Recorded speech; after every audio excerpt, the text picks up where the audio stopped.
దేవుని నామానికి స్తోత్రం. హల్లెలూయా. ప్రభువైన యేసుక్రీస్తు నామములో అందరికీ మరొకసారి నా హృదయపూర్వక వందనాలండి. రోమపత్రిక 15వ అధ్యాయం 13వ వచనం చదువుకుందాం.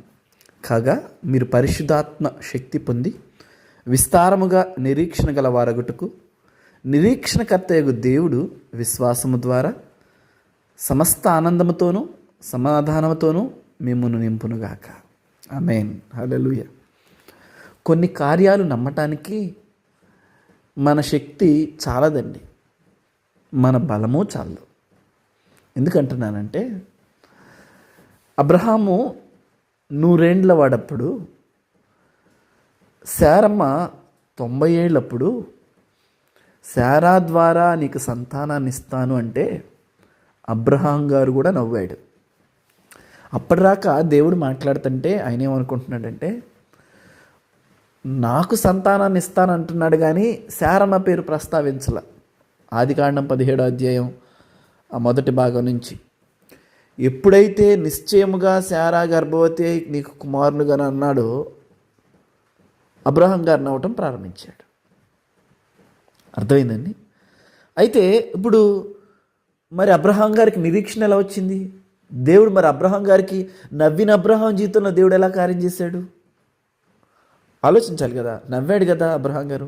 మరి నవ్విన అబ్రహాం జీవితంలో దేవుడు ఎలా కార్యం చేశాడంటే, పరిశుద్ధాత్మ శక్తి పొంది విస్తారముగా నిరీక్షణ కలిగి ఉన్నాడంట. అంటే కొన్ని కార్యాలు నమ్మటానికి మన శక్తి చాలదని ఎందుకన్నానంటే, దేవుడు తన శక్తి ద్వారా మనల్ని నింపితేనే కానీ అలాంటి కార్యాలను మనం నమ్మలేం. సో దాని కొరకు మనకు పరిశుద్ధాత్మ శక్తి అవసరమైనది. ఎందుకంటే చూడండి, శారా కూడా నవ్వింది.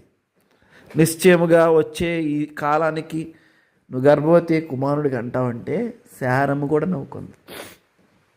మరి ఎలా శారమ్మ అద్భుతం అనిపించిందంటే, ఆమె ఎదుట కొన్ని మాటలు ఉన్నాయంటండి. శరీరం చెప్పే మాట ఒకటి ఉంది. ఏమని?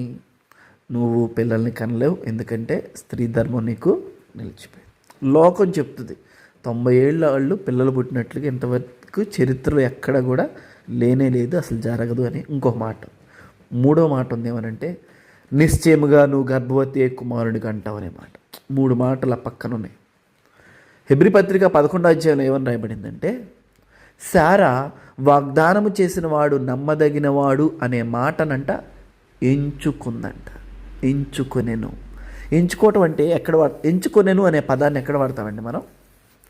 ఎంచుకోను అంటే, సపోజ్ అక్కడ 4-5 రకాల వస్తువులు ఉంటాయి, నీకేం కావాలో ఎంచుకో అని చెప్తాం. అప్పుడు అర్థం ఏంటంటే, సో శారా శరీరం చెప్పే మాటను ఎంచుకోవాలా, లోకం చెప్తున్న మాటను ఎంచుకోవాలా,